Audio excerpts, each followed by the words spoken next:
D'accord, tu m'entends.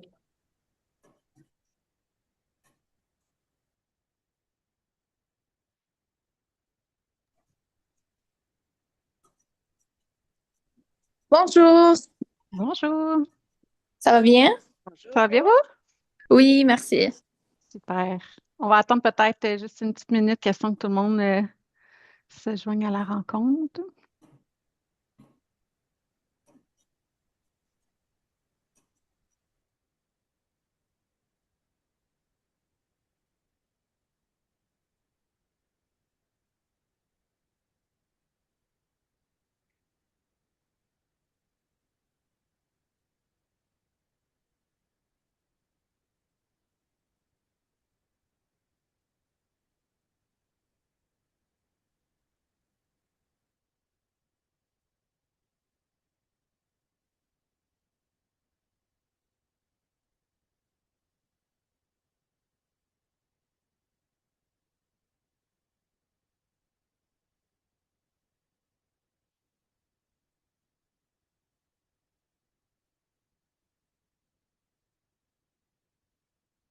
Parfait. Bien, on va commencer.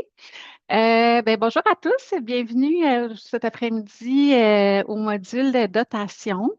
Je vais commencer par me présenter. Donc, mon nom est Valérie Coulombe, je suis directrice associée pour le groupe Humanico.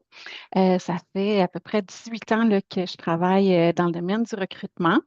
Je suis membre également de l'Access là, depuis 2011 que j'ai fait ma certification. Puis je siège également là, sur le conseil d'administration du chapitre Québec depuis 2023. Bienvenue à cette rencontre. Donc, en fait, l'objectif aujourd'hui, c'est le cours de dotation. Donc, on va parcourir ensemble le processus de recrutement.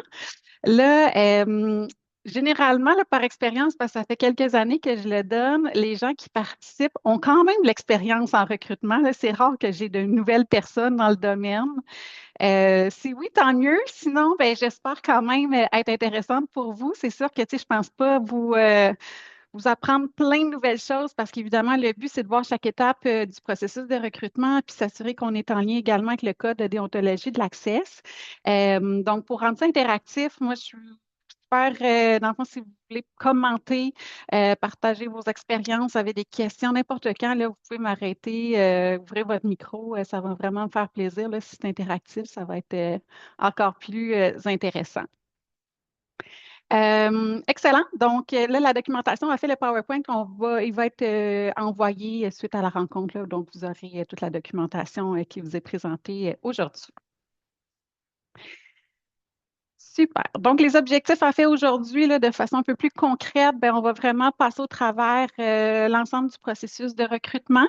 On va regarder également les biais décisionnels qui peuvent des fois, nous venir teinter un peu notre travail. On va parler un peu de l'IA. Je pense que ça fait partie maintenant de notre réalité en tant qu'expert en recrutement. L'IA fait partie maintenant de notre quotidien pratiquement. Donc, on va en parler, voir un peu c'est quoi les red flags, comment bien l'utiliser, puis quoi faire attention au niveau de l'IA. Et finalement, tout ça en but d'améliorer évidemment la qualité de notre processus d'embauche. Donc, avant de se lancer, peut-être parler un petit peu du marché du travail en 2026. Le marché évolue rapidement. Je ne sais pas si vous êtes d'accord avec moi, mais dans les dernières années, il me semble que ça change constamment, ça bouge. Il y a de l'action. En même temps, c'est intéressant. Ça nous permet ça nous demande d'être constamment à jour, d'être vraiment toujours à l'affût des nouvelles tendances du marché, les candidats. Évidemment, il y a encore, je crois, une rareté de main-d'œuvre, surtout au niveau des candidats qualifiés pour des postes très spécialisés. Donc, ça fait partie, j'imagine, de votre réalité au quotidien, là, on est là pour ça, en fait, là, d'accompagner nos clients pour dénicher les meilleurs candidats pour les postes, ces postes-là. Les candidats ont encore un pouvoir accru. Donc, on est dans un marché qui ont quand même un pouvoir de leur côté, donc on doit s'ajuster de notre côté. Transparence salariale, il y a eu des développements au niveau de l'Ontario dans la dernière année au niveau de l'obligation d'afficher les salaires et tout. C'est aussi une tendance qu'on voit au Québec. Je pense que c'est quelque chose qui est super important pour les candidats, puis en tout cas, à voir si ça deviendra obligatoire de notre côté, mais c'est quand même d'actualité à ce niveau-là. Télétravail, je pense que Ça fait quand même plusieurs années, là, surtout depuis la pandémie, fait partie de quelque chose qui est recherché du moins par les candidats. Accélération des délais, tout va vite. Je ne sais pas pour vous, là, mais les journées passent vite, les processus vont vite, tout doit aller vite. Ça fait partie de notre réalité. Et également l'importance de l'expérience candidat. Donc, on va en parler aujourd'hui, l'expérience candidat. Je pense que c'est quelque chose aussi qui est important. Question d'être concurrentiel sur le marché, d'offrir vraiment une belle expérience. Donc, on va pouvoir aussi en l'aborder un petit peu plus tard. On le sait que le coût d'une mauvaise embauche, malheureusement, ça a des répercussions à différents niveaux. Donc, ce n'est pas ce qu'on souhaite, mais malheureusement, quand arrive, ça peut arriver des fois qu'un processus de recrutement n'a pas les résultats qu'on souhaite, donc qui s'avère qu'on finalement, on a fait la mauvaise embauche et la personne se retire du poste. Donc, évidemment, ça a un coût. Donc, ça a un coût pour, évidemment, notre client au niveau de son entreprise.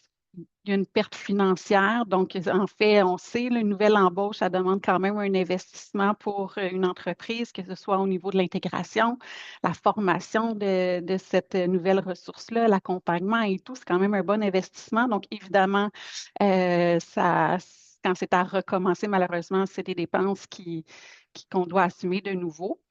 Une mauvaise embauche également, ben, ça va avoir un impact sur l'équipe de travail. Donc, souvent, ça va nécessiter une surcharge temporaire, du moins, mais une surcharge pour l'équipe, du découragement, malheureusement, du mécontentement. Donc, ça peut teinter un petit peu l'équipe de la personne qui quitte.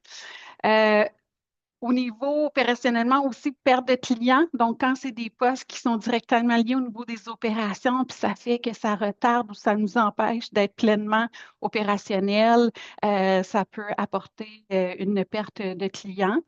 Évidemment, un temps de remplacement. Donc, quand malheureusement ça n'aboutit pas comme on veut, on doit reprendre le processus. Donc, il va y avoir un délai qui va s'ajouter au niveau du temps de remplacement. Et évidemment, ça a un impact sur le risque réputationnel. Donc, autant pour l'image de notre client, finalement, au niveau de son entreprise, mais également, ça peut ébranler parfois la relation de confiance qu'on a avec eux, bien que ça nous, c'est pas toujours, on n'est pas 100% responsable lorsque ça ne fonctionne pas, mais ça peut quand même venir ébranler notre relation et notre influence stratégique là, avec notre client. Donc aujourd'hui, l'objectif, c'est qu'on évite de se retrouver dans cette situation-là. Donc, pour ce faire, bien évidemment, d'avoir un bon processus structuré, de suivre nos étapes, puis de venir vraiment respecter là, l'ensemble de ce qu'on va voir aujourd'hui va nous aider à avoir de bons résultats et d'embaucher, de trouver les bonnes personnes pour nos clients. Au niveau de l'expérience candidat, est-ce que ça vous a déjà arrivé de perdre un excellent candidat sans trop comprendre pourquoi, sans avoir nécessairement de raison, de juste qui malheureusement se désiste du processus? J'imagine que oui, hein, ça, c'est quelque chose malheureusement qu'on doit faire vivre. Euh, Parfois, puis des fois, on n'a pas toujours les raisons, là, mais parfois, ce n'est pas nécessairement toujours le poste qui explique ces désistements-là. Des fois, le parcours que va vivre le candidat au travers le processus de recrutement peut venir teinter sa décision de poursuivre ou non un processus. Donc, c'est la première expérience, la première image, la première impression qui vit avec nous, avec notre client. Et malheureusement, si cette expérience-là n'est pas positive ou ne répond pas un peu à ce qu'il recherche, ça peut venir influencer sa décision de poursuivre ou non au niveau du processus de recrutement et éventuellement d'accepter ou pas le poste. Donc, c'est pour ça que l'expérience candidat, je crois, en 2026, c'est un incontournable. Je ne sais pas si tout le monde est familier avec l'expérience candidat, mais en fait, c'est chaque interaction qu'un candidat va avoir avec nous, avec notre client, durant l'ensemble du processus. Donc, on part vraiment dès le départ au niveau de l'affichage de l'offre d'emploi jusqu'à l'intégration en entreprise. On doit s'assurer de faire vivre une expérience positive. Je parle jusqu'à le temps l'intégration en l'entreprise, mais en fait, l'expérience candidat peut aller, si finalement ça n'aboutit pas à une embauche, c'est important quand même de bien finir le processus et d'offrir une expérience candidat, même si la personne n'est pas choisie, sélectionnée pour le poste. On a un défi, nous, en tant que personne qui travaille pour une agence. On a comme, il faut faire vivre une double expérience candidat pour nos candidats. Donc, ils vont vivre une expérience candidat chez nous, dans l'agence, au travers le processus, mais ils vont également vivre une expérience candidat chez notre client. C'est sûr que, bon, ce qu'ils vivent avec nous, on a quand même le contrôle. On est pas mal en contrôle de ce processus-là. Par contre, on le sait, on n'est pas en contrôle nécessairement de ce qui va se passer chez notre client. Donc, ça va être super important. Puis, je vais en parler souvent aujourd'hui de notre rôle, de notre chapeau de rôle conseil auprès de nos clients. Donc, il faut toujours se rappeler que nous, on est des experts en recrutement. On fait ça à 100%. On est vraiment à 100% là-dedans. Donc, c'est important de sensibiliser notre client au niveau, ben, à plein de chapeaux, là, puis on va en voir tout au long du processus, mais de vraiment lui parler justement de l'expérience candidat, que oui, il y a la première expérience qui se passe avec nous, mais il faut qu'il y ait une continuité. C'est important que cette expérience-là, rendue en entreprise, soit également positive. Donc, ça va être à nous de le sensibiliser à ça, puis de lui faire comprendre que ça peut vraiment avoir un impact directement sur la réussite de son processus.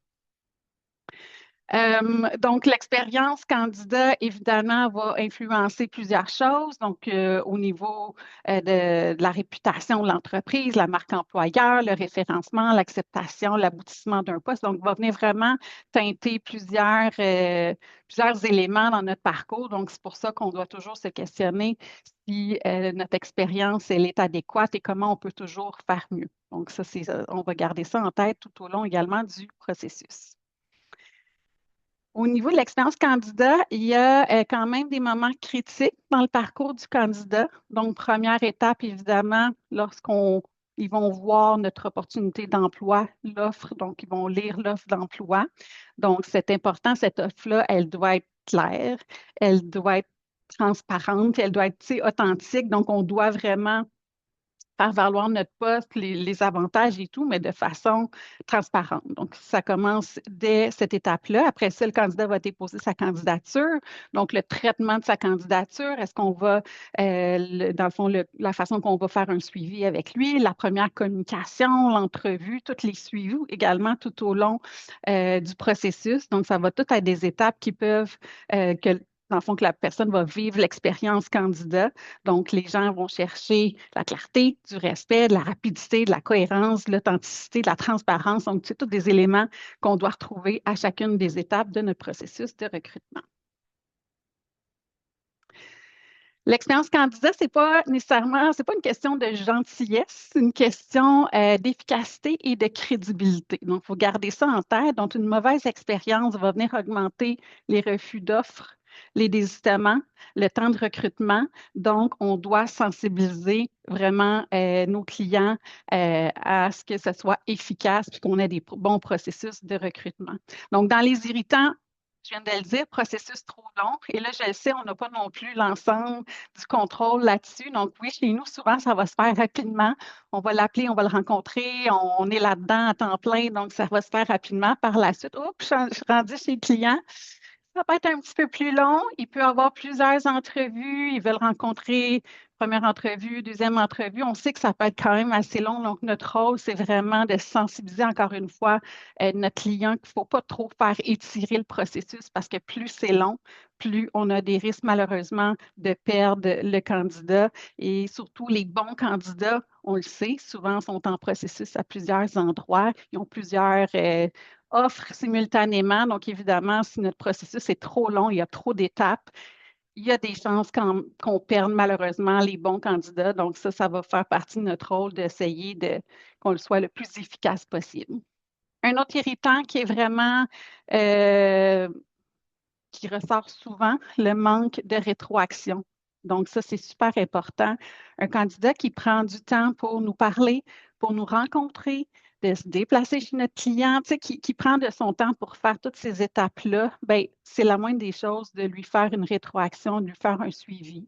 Donc, même si ça n'aboutit pas, toujours garder en tête que ces candidats-là, ils vont se souvenir de l'expérience qu'ils ont eue avec nous. Puis souvent, un candidat qui est allé en entrevue client, mais c'est un candidat qu'à la base, nous, on jugeait qui était compétent puis qui était pertinent. Donc, évidemment, on veut le garder prêt, on veut garder ce suivi-là pour peut-être éventuellement pouvoir le rappeler puis pouvoir faire d'autres processus avec lui. Donc, la rétroaction, hyper importante. Donc, il n'y a rien de pire pour un candidat de ne que ce soit silence radio après une entrevue, de ne plus avoir de nouvelles. Ils veulent la rétroaction, ils veulent savoir un peu à quoi s'attendre. Puis même si c'est positif, je veux dire, même si c'est négatif, on se doit de faire un suivi puis de donner la rétroaction là, sur les raisons finalement pour lesquelles ça n'a pas abouti. Manque de transparence salariale, bon, j'en ai déjà parlé, des entrevues mal préparées également et des communications impersonnelles. À ce niveau-là, on va en reparler tantôt, mais c'est sûr que, bon, au niveau de l'intelligence artificielle, au niveau des ATS, il y a beaucoup d'avantages au niveau de gains d'efficacité pour automatiser plusieurs étapes de notre processus. Toujours garder en tête dans ces étapes-là qu'on doit quand même garder le côté personnalisé. Donc, il n'y a rien de pire de recevoir une communication et de savoir parfaitement que ce n'est pas personnalisé, donc au niveau de comment c'est attitré, comment c'est rédigé et tout. Donc, il y a quand même des outils qui nous permettent d'automatiser, mais tout en étant personnalisé. Donc, de garder en tête aussi quand on revoit l'expérience candidat, s'assurer de personnaliser le plus possible nos échanges malgré l'automatisation de certaines étapes. Les pratiques à valeur ajoutée. Donc, comme je disais, on a double défi, l'expérience candidat au sein de l'agence et également chez notre client. Des délais clairs communiqués dès le départ. Donc, on veut s'assurer d'être le plus efficace possible, puis de savoir un peu le processus. Est-ce qu'on a une idée en combien de temps qu'on souhaite qu'il se déroule? Donc, avoir ces informations-là pour pouvoir aviser nos candidats de savoir à quoi s'attendre pour la suite lorsqu'on leur parle, lorsqu'on débute un processus avec eux.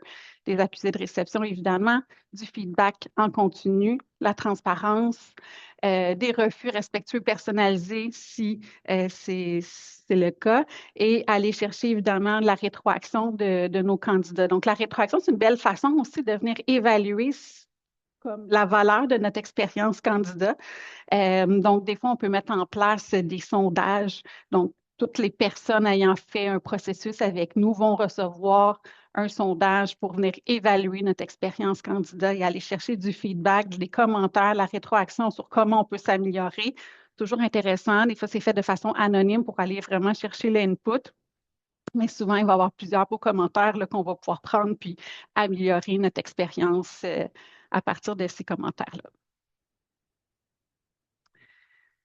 Donc, on tombe dans notre première étape de notre processus de recrutement, qui est une étape presque, j'aurais tendance à dire, la plus cruciale de notre processus, parce que si elle est mal faite, malheureusement, il y a des bonnes chances que notre processus n'aboutisse pas à une embauche, ou du moins la bonne embauche, donc qui est la première étape, l'analyse du besoin, donc l'analyse stratégique du besoin. Donc, moi souvent, je vais recommander, quand c'est un nouveau client avec qui on collabore, dans la nature du possible, si c'est possible, évidemment, de se déplacer puis d'aller rencontrer ce client-là dans l'entreprise. Le pourquoi, ben, ça va nous permettre de visiter les lieux, de regarder l'environnement de travail, de rencontrer les employés, de voir un petit peu l'ambiance. Donc, tous des éléments que quand on pose la question, oui, on va nous donner des réponses, mais il n'y a rien de mieux que de le vivre nous-mêmes puis de voir vraiment la vibe de façon générale dans l'entreprise. Donc, ça va nous permettre vraiment de mieux cibler les candidats puis de pouvoir d'être en mesure de bien leur décrire comment ça se passe, la réalité de notre client, puis de voir s'il peut avoir un fit potentiel. Donc, toujours une bonne idée. C'est sûr qu'après ça, si ça fait plusieurs fois qu'on travaille avec le client, ce n'est pas nécessaire à chaque fois d'aller le rencontrer, mais du moins, en début, ça peut être vraiment une bonne idée. Donc, l'analyse stratégique du besoin de notre client, très important. On doit comprendre c'est quoi le contexte d'affaires du client. Est-ce que c'est une nouvelle entreprise qui vient de commencer et tout est à bâtir? Est-ce que c'est une entreprise qui est en pleine croissance, qui vient d'avoir un gros contrat, puis là, ça va vite, tout bouge vite. Donc, il faut comprendre vraiment le contexte d'affaires de notre client. Est-ce que c'est un marché aussi actuellement? Tu sais, comment se passe leur marché? Comment ça évolue? tous des éléments super importants à savoir. Est-ce que c'est un remplacement ou c'est une création de poste? Si c'est un remplacement, pourquoi la personne elle a quitté? Toujours des informations pertinentes à aller chercher. Et c'était quoi le profil de la personne qui occupait le poste? Donc, c'était quoi son expérience? C'est quoi pour aller voir, c'est un petit peu nous donner des idées, une bonne idée là, de qu'est-ce qui est recherché pour occuper ce poste-là? Qu'est-ce qui fonctionnait bien? Qu'est-ce qui fonctionnait moins bien également avec cette personne-là?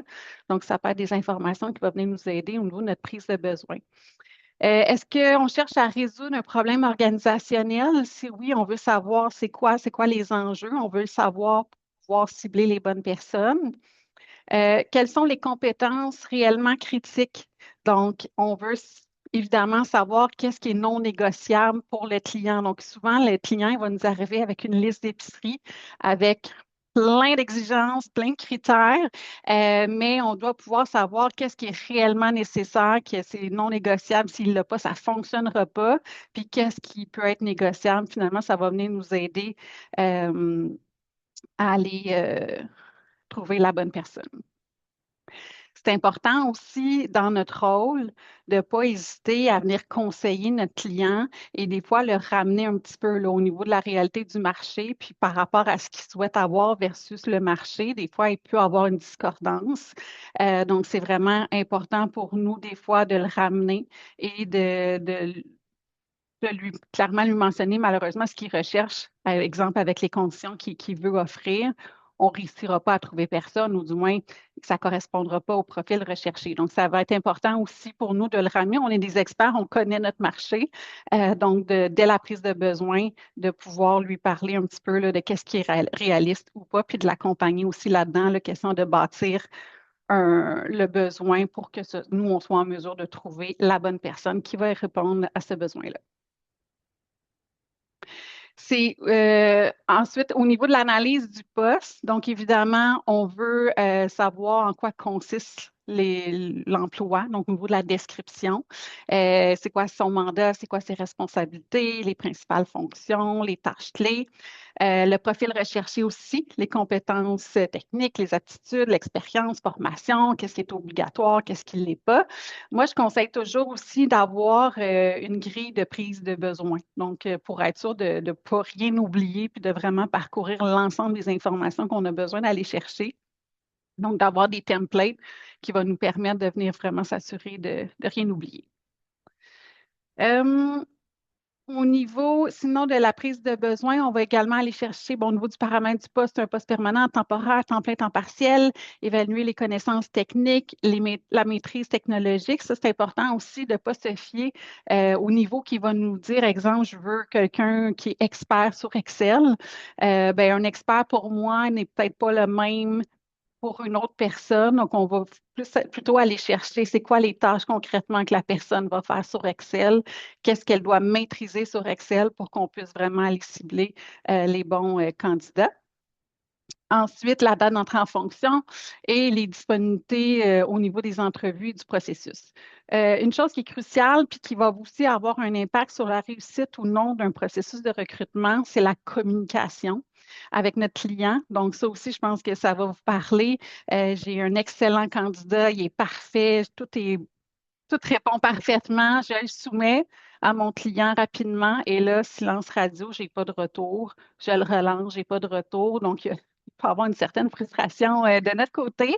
Donc, moi, je suggère toujours dans les débuts, dès le départ, premièrement, d'aborder cette question-là, de sensibiliser notre client au niveau de l'importance de la communication, des suivis, de la rapidité des suivis lorsqu'on soumet des candidatures pour qu'on évite de perdre de bons candidats. Parfois aussi, on peut proposer de se faire des touch points à quelques moments dans la semaine, dépendamment du délai de notre processus, pour pouvoir être sûr d'avoir des moments fixés à notre agenda pour qu'on puisse se parler et faire le suivi des candidatures qui sont en processus. On doit savoir notre client, est-ce qu'il part en vacances? Est-ce qu'il y a des journées qui n'est pas disponible? Si c'est le cas, bien, je veux savoir à qui me référer et à qui soumettre les candidatures. Donc, je veux avoir ces informations-là avant même de commencer le processus de recrutement pour pouvoir m'assurer d'être efficace dans mes suivis et d'avoir des retours rapides lorsque je vais soumettre des candidatures. Par la suite, un coup qu'on a fait une bonne prise de besoin, évidemment, notre deuxième étape, ça va être de s'assurer d'effectuer l'affichage, les offres d'emploi et tout. Donc, au niveau de l'attractivité. Donc, on va rédiger l'offre. On s'entend, une offre performance ne vise pas nécessairement le volume, elle vise la pertinence des CV reçus. Donc, ça, c'est quand même important. Là, ça ne me donne rien de recevoir une multitude de candidatures si finalement 80 d'entre elles ne correspondent pas à ce que je recherche. Donc, c'est quand même important au niveau de notre affichage d'aller mettre les éléments clés de ce qu'on recherche au niveau du poste pour pouvoir filtrer le plus possible les candidatures. Donc, oui, on veut attirer un nombre de candidatures, le plus grand nombre possible, mais on les veut pertinents. Donc, on va miser vraiment sur la pertinence. Notre affichage doit permettre à notre candidat de se projeter dans le poste. Donc, je veux parler un peu de la réalité au niveau de l'entreprise, le marché. Est-ce que c'est une entreprise en croissance? Est-ce que s'ils ont eu un nouveau projet puis qui carbure au niveau des projets, bien, je veux en parler. Donc, on veut vraiment que la personne puisse se projeter dans ce poste-là pour lui donner l'envie de postuler puis susciter un réel intérêt. Donc, au niveau d'une offre d'emploi efficace, bien, évidemment, on va parler du mandat, des responsabilités, ça va être clair. On va on va présenter les défis concrets aussi pour la personne qui occupera le poste. Mettre en valeur la culture, l'environnement. On sait que c'est des éléments qui sont importants pour les candidats au niveau du type d'environnement, la culture d'entreprise, la marque employeur. Donc, c'est important, nous, de connaître ces informations-là pour pouvoir la mettre de l'avant auprès de notre affichage. Idéalement, moi, je conseille toujours d'indiquer le salaire. Je sais que ce n'est pas toujours le cas, mais le plus possible, on veut mettre le salaire. Donc, encore une fois, si le salaire ne convient pas, ça va éviter à des candidats d'appliquer quand finalement, ultimement, ça ne correspond pas à leurs attentes. Donc, ça fait déjà aussi un premier tri au niveau des candidatures. On veut parler des avantages et évidemment, on veut que notre offre soit inclusive et ciblée. Les éléments qui influencent la décision pour un candidat de postuler ou pas, réputation de l'entreprise, la marque employeur, souvent les candidats, c'est sûr qu'au niveau de l'étape de l'offre, ils ne savent pas nécessairement toujours c'est quoi l'entreprise. Par contre, rapidement, les candidats ils vont faire leur recherche. Donc, ils vont aller voir l'entreprise. C'est quoi les commentaires qui sont sur les avis Google, les avis Indeed. Donc, ils vont faire leur recherche pour aller voir si c'est une entreprise auquel ils pourraient se projeter au niveau d'un emploi. Bon, évidemment, le salaire, au niveau aussi de l'offre d'emploi, c'est prouvé que d'afficher un salaire, ça va être un levier d'attractivité. Au niveau des défis, des compétences claires recherchées, les possibilités d'avancement, c'est quelque chose souvent qui sont importantes pour les candidats, voir c'est quoi les possibilités, les conditions, localisation, évidemment. Donc, une annonce efficace, ça permet au bon candidat de se reconnaître et au mauvais de s'auto-exclure pour avoir toujours la meilleure sélection possible au niveau des candidatures. Au niveau des stratégies de sourcing, bien, il y a plusieurs canaux possibles quand on travaille un poste, puis dépendamment du marché, du type de poste, de qui on recherche, des délais. Il y a plusieurs choses qui vont venir influencer notre choix au niveau des sources d'affichage. Donc, on a évidemment nos canaux plus traditionnels que vous connaissez sans doute. Donc, premièrement, au niveau des affichages sur les sites d'emploi. Donc, il y en a plusieurs sites d'emploi où est-ce on peut afficher. Évidemment, bon, au niveau des sites d'emploi, oui, c'est le fun parce qu'on va avoir des personnes qui sont activement à la recherche, donc des candidats actifs. Donc, c'est des candidats qui ont déjà en tête de changer, qui veulent changer d'emploi, qui sont parfois déjà disponibles également pour un nouvel emploi. Donc, souvent, bien, ça va générer quand même un volume assez rapidement et ça peut être quand même une bonne source pour des postes de nature plus administrative, opérationnelle ou service clientèle, où est-ce que ça va générer quand même un certain volume au niveau des candidatures.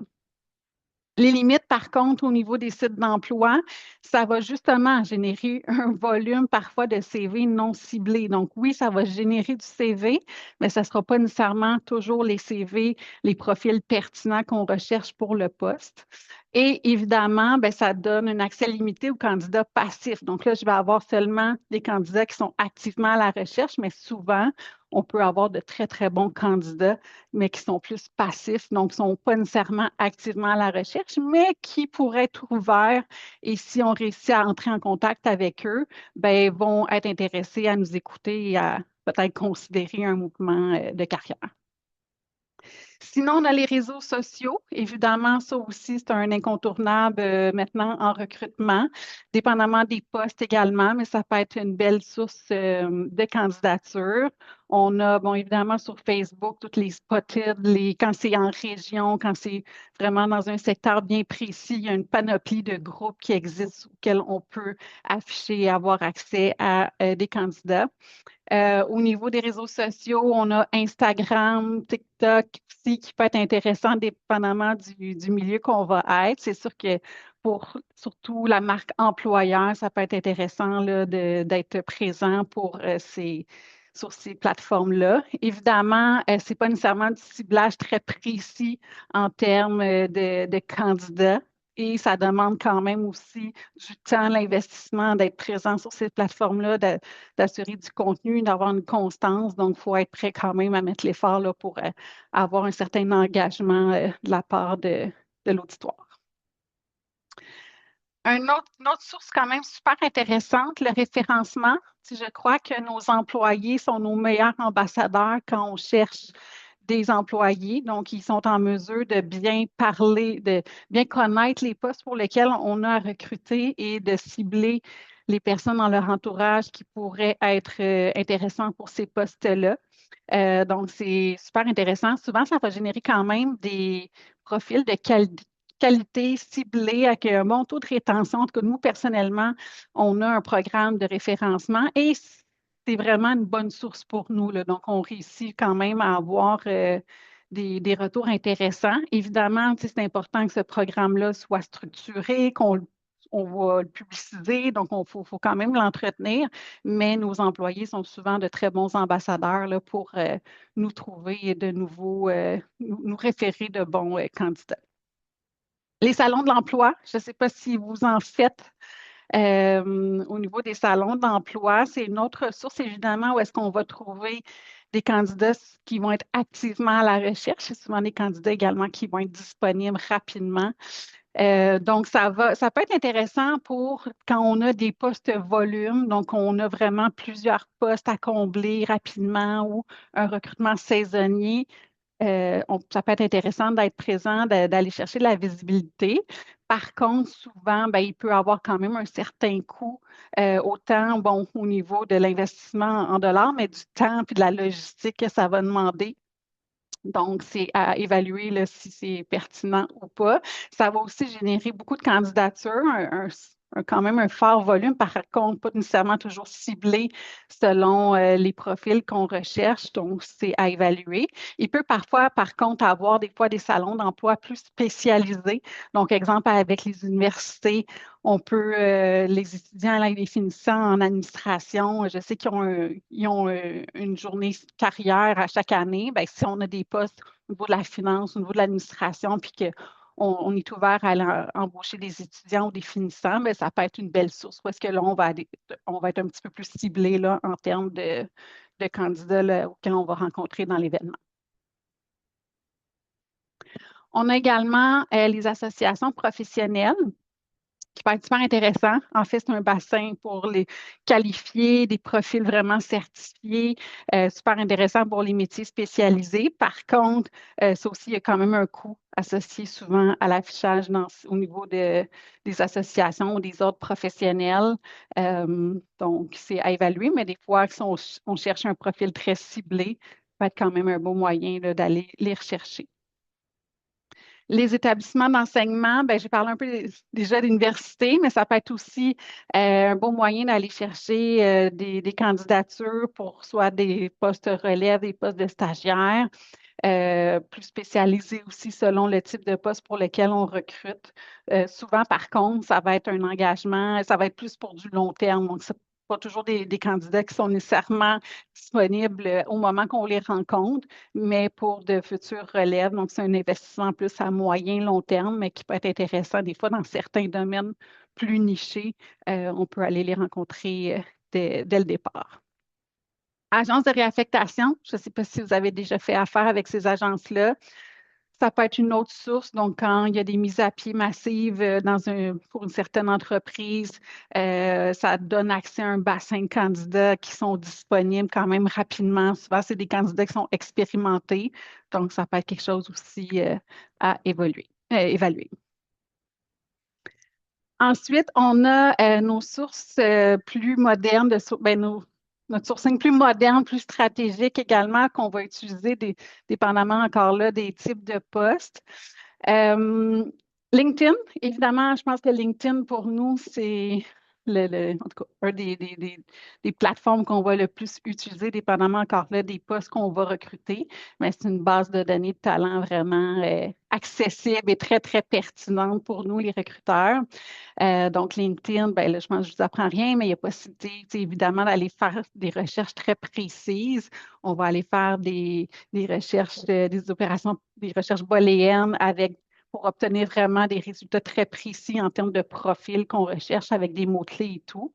On peut chercher par compétences, on peut chercher, mettre des filtres au niveau du secteur, au niveau du nombre d'années d'expérience, au niveau du type d'entreprise, la concurrence. Donc, il y a vraiment moyen d'aller chercher, de faire plein de recherches pour avoir des résultats très pertinents. Évidemment, toujours préconiser les approches personnalisées quand on va aller faire des recherches là-dessus. Donc, si on veut un taux de réponse le plus possible, qu'on va avoir une approche personnalisée, un message personnalisé va nous aider à avoir un meilleur taux de réponse. Approche de candidat passif.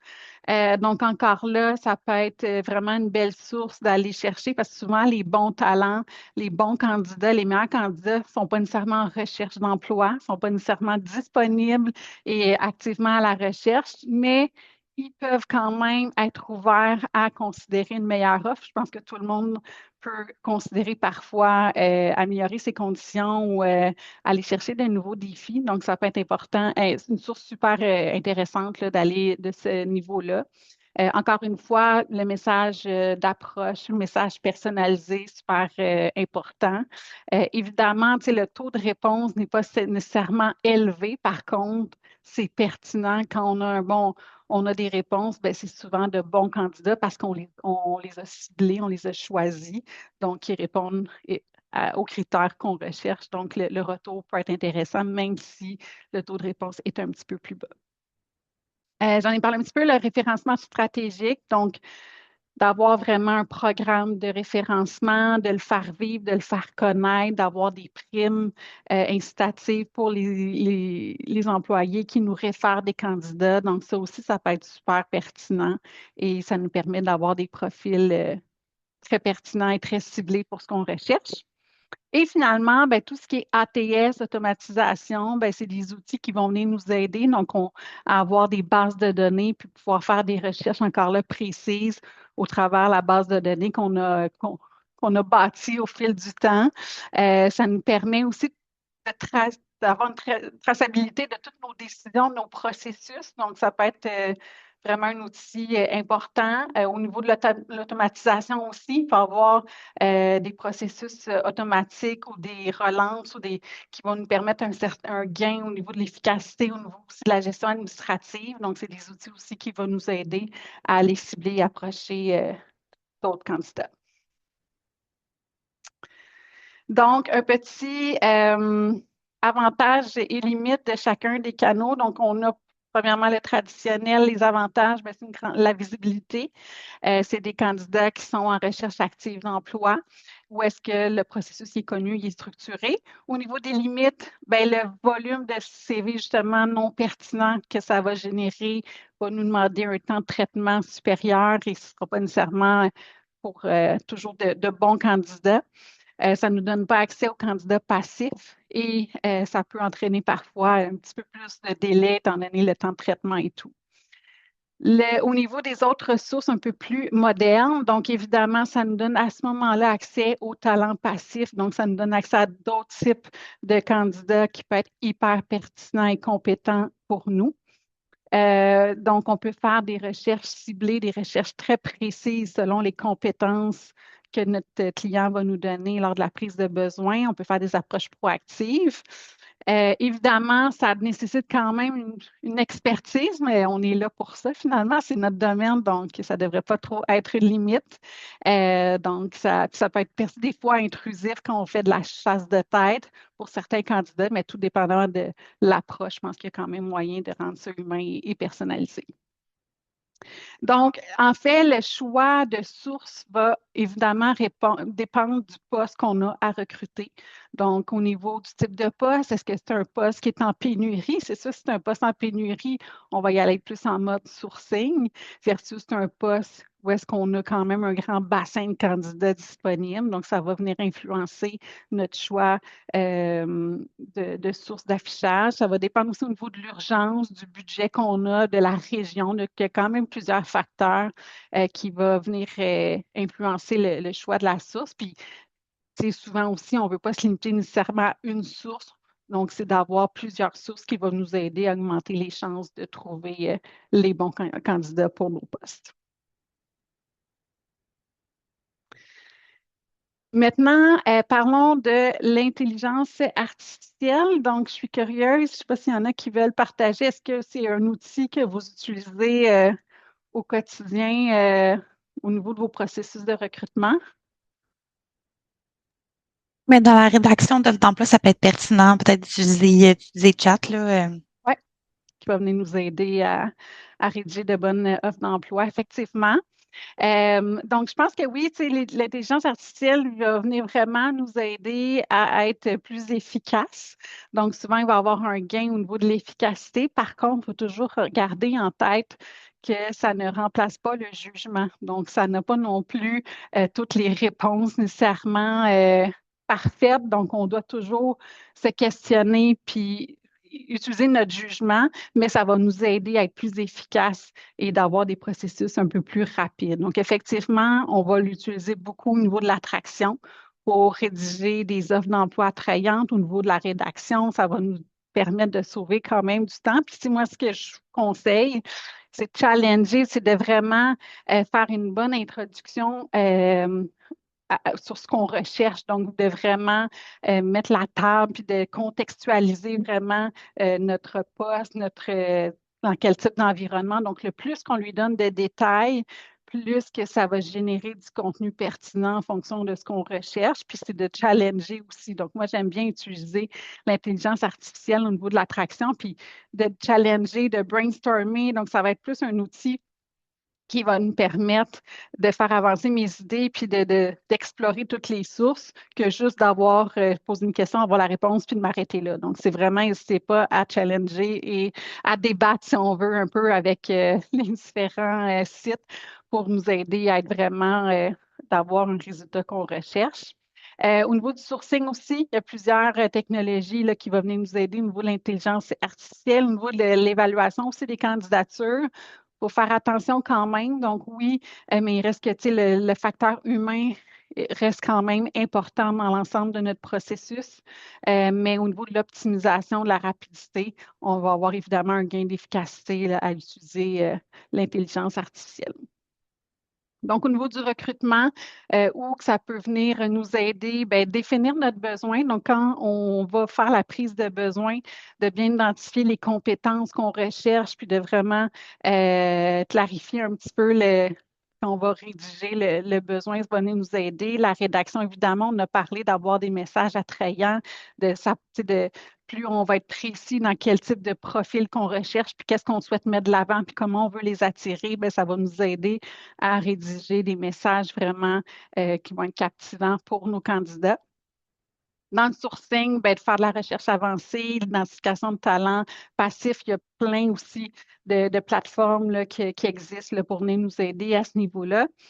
Au niveau de la présélection des entrevues, donc la gestion des CV, faire des canevas d'entrevue aussi. Donc, on reprend nos compétences clés, donc nos facteurs essentiels quand on a fait notre prise de besoin pour notre client, puis d'aller rédiger des questions d'entrevue qui vont venir évaluer les compétences clés recherchées chez le candidat. Ça peut être aussi une belle façon là, d'utiliser l'intelligence artificielle et au niveau de l'analyse et tout. Donc oui, ça accélère, ça structure notre processus, mais toujours garder en tête que la décision demeure humaine, puis notre touche est évidemment est essentielle. En fait, là, donc l'IA, c'est un outil d'aide, mais ce n'est pas un décideur. Donc, ça nous fait gagner du temps sur des tâches répétitives, des tâches plus administratives, mais évidemment, tout le temps utiliser notre esprit critique et notre rigueur là, pour s'assurer de respecter notre code de déontologie. Donc, troisième étape, au niveau de la présélection.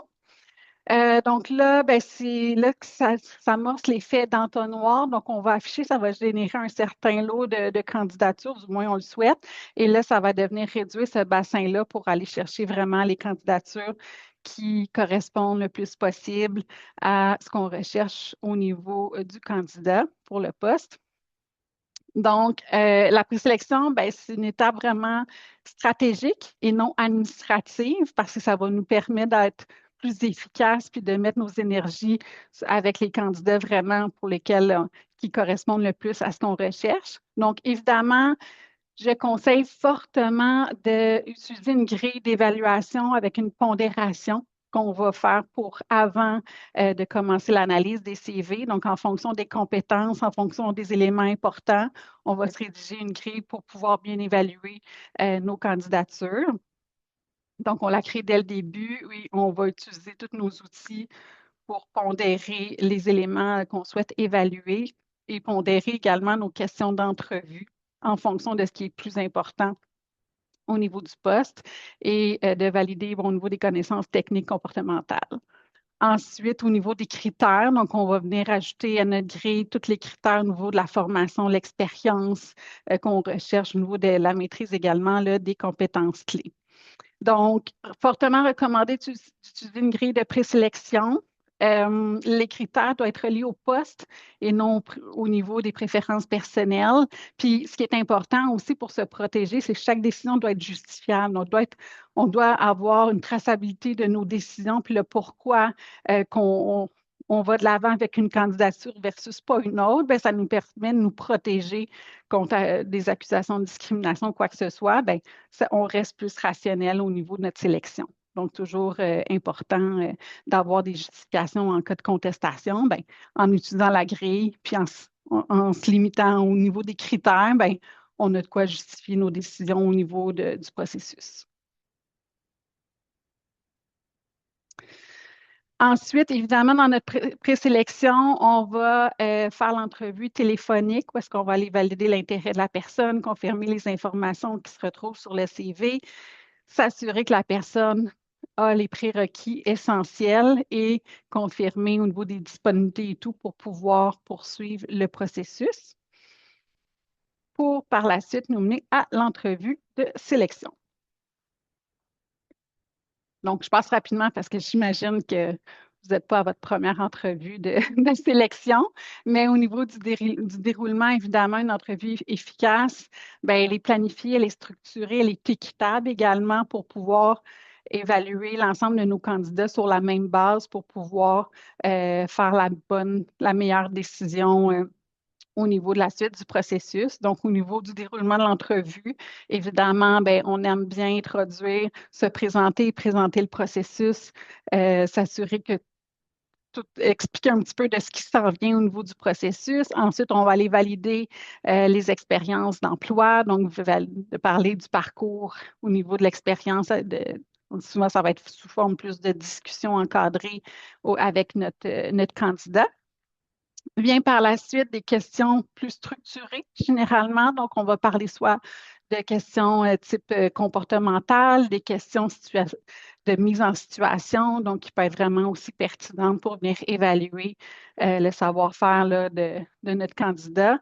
On va évidemment présenter le poste, donc c'est là aussi qu'on veut parler du poste, mettre en avant les avantages, mettre en valeur les éléments attrayants pour capter l'attention de notre candidat. Donc, on veut rester quand même transparent, on ne veut pas lui vendre du rêve non plus, mais il faut trouver les éléments qui vont venir susciter son intérêt. Évidemment, on se garde du temps pour répondre à ses questions et lui parler un petit peu de la suite du processus, à quoi s'attendre pour les suivis et les prochaines étapes. Au niveau des types d'entrevues, donc on a la non structurée et l'entrevue structurée. Donc, la non structurée, ça va être plus sous forme de discussion, où est-ce qu'on n'aura pas de canevas précis, de cadre bien précis, structuré. Il faut faire attention parce que faut toujours être en mesure de garder le contrôle, premièrement, de l'entrevue. Et quand on y va avec une entrevue non structurée, des fois, on va omettre d'aller évaluer certaines compétences. Donc, ça va peut-être être moins uniforme quand on va comparer nos candidats, dépendamment du profil puis de l'interaction qu'on va avoir avec lui. On n'aura pas nécessairement la chance d'évaluer de la même façon. Donc, ça peut être... il peut quand même avoir certaines limites et inconvénients là, au niveau de ce type d'entrevue-là. Donc, ce que je préconise, l'entrevue structurée. Donc, on va avoir vraiment un canevas d'entrevue basé sur la liste des compétences et des éléments essentiels qu'on a pris à la base avec notre client. Donc, on va avoir des questions déjà planifiées à l'avance, une méthode aussi de notation. Donc, ça va être le même outil qu'on va utiliser pour l'ensemble de nos candidats qu'on va rencontrer. Donc, ça va nous permettre d'avoir une évaluation standardisée puis de pouvoir vraiment comparer nos candidats avec le même outil. Donc, toujours un petit peu plus facile par la suite de débattre puis de comparer les candidats en utilisant ce type d'entrevue. Donc, une bonne entrevue, ça ne repose pas sur l'intuition. Donc, c'est important pour ça d'avoir des bons outils pour nous aider à venir évaluer les bons éléments. Donc, ça doit être aligné sur le profil de compétences qu'on a établi en amont. Donc, on doit être en mesure de venir évaluer ça.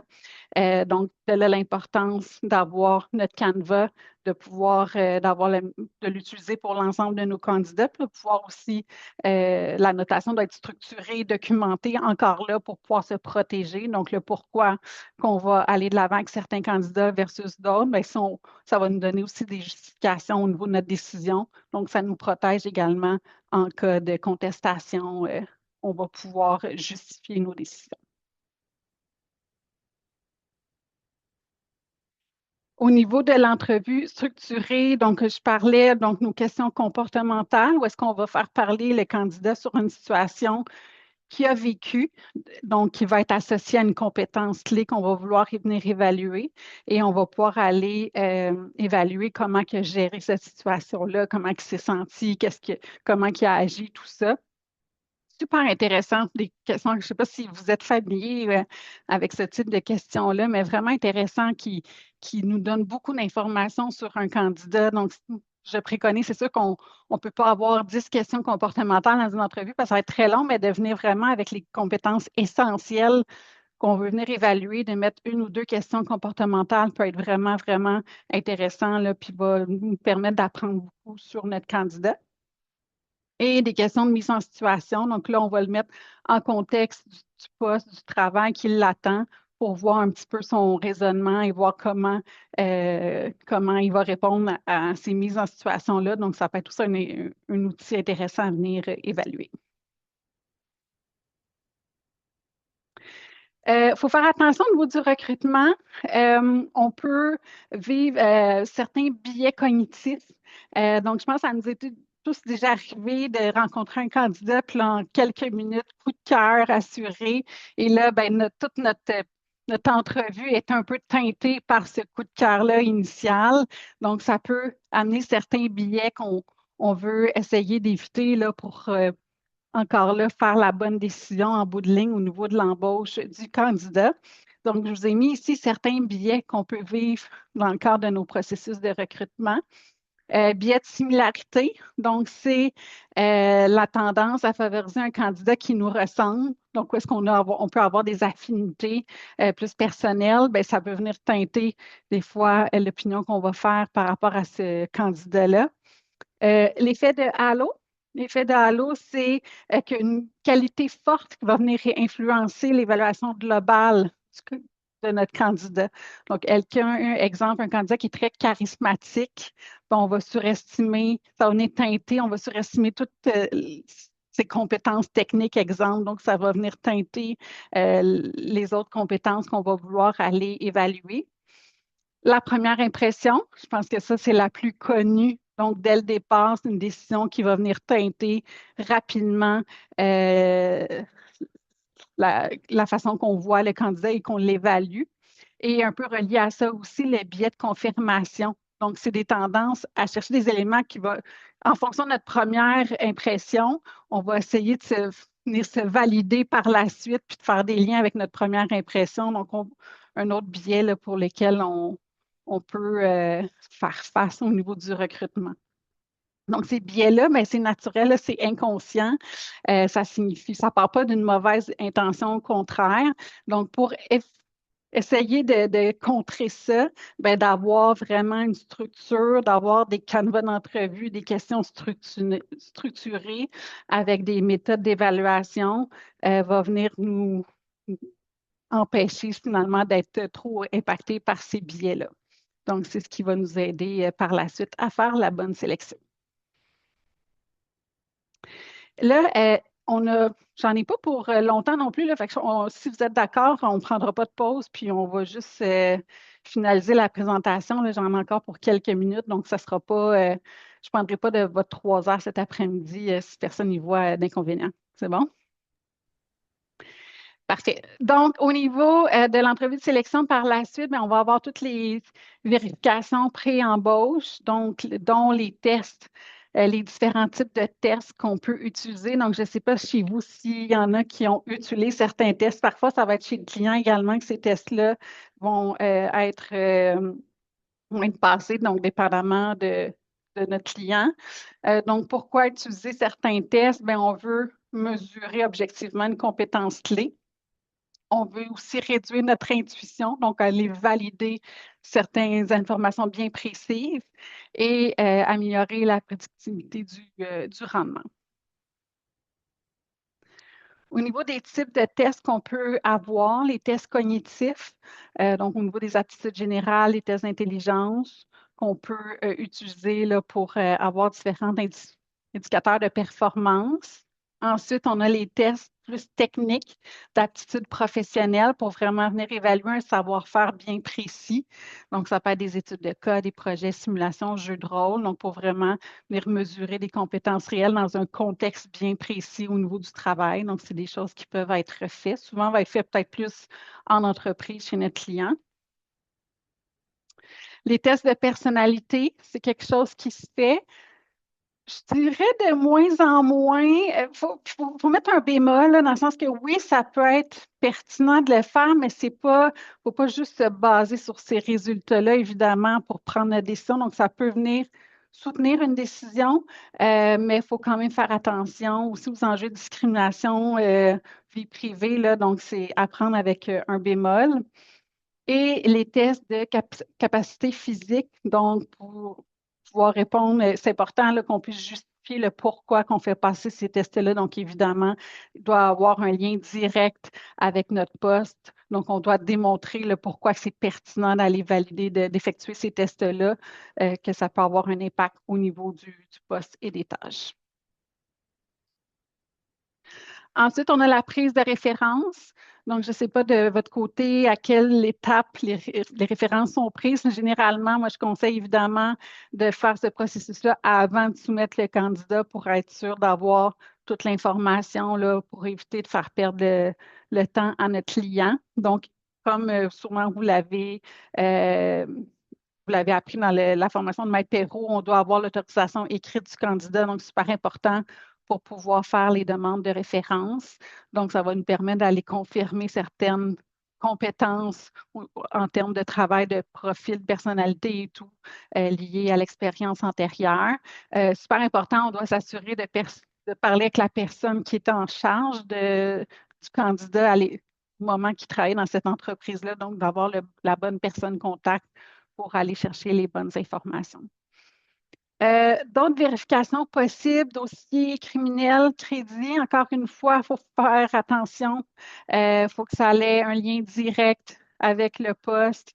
Il faut qu'on puisse justifier le fait pourquoi si on ne va pas de l'avant par rapport à un de ces deux dossiers-là des résultats, ben, on doit démontrer que c'est vraiment clairement en lien avec le poste. Donc, ce n'est pas toutes les raisons qui nous permettent de justifier une décision pour laquelle on n'irait pas de l'avant avec un candidat. Donc, il faut faire vraiment attention au niveau de ces vérifications-là. Sinon, on a d'autres vérifications possibles, des permis de travail, validation des diplômes, certifications, médias sociaux, encore une fois aussi, faire avec prudence, mais ça peut être d'autres vérifications qui vont être faites par rapport à nos candidats. Donc, un coup, toute cette étape-là réalisée, tout est beau.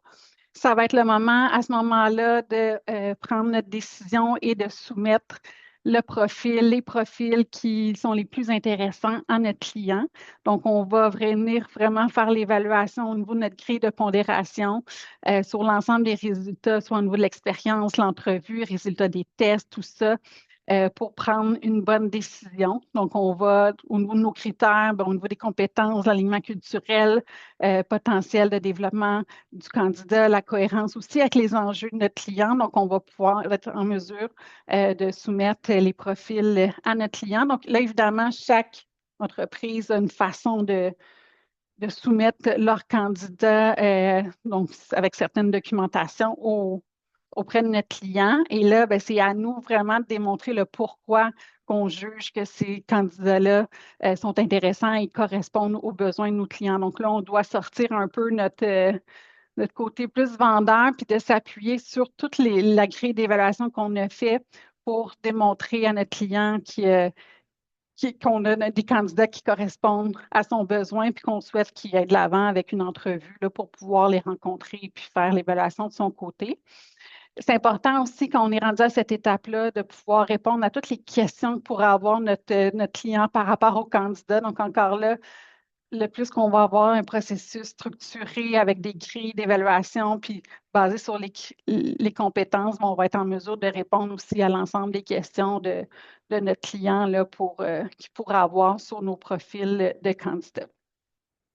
Donc, c'est important à ce moment-là de coordonner évidemment tout le processus d'entrevue client, de soutenir notre candidat aussi à cette étape-là, de bien les préparer.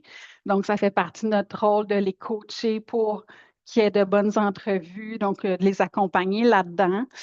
Aussi d'essayer le plus possible de préparer nos candidats en leur donnant les informations à quoi s'attendre au niveau de la rencontre. Ils vont rencontrer qui, il va être combien de personnes à le rencontrer. Donc, toutes les informations qu'on pourrait avoir, de les transmettre à notre candidat là, pour venir un peu les rassurer, puis éliminer le plus de facteurs inconnus, va venir les sécuriser et les aider à avoir de bonnes entrevues. Évidemment, s'assurer de faire des suivis rapidement, autant auprès de notre candidat que de notre client.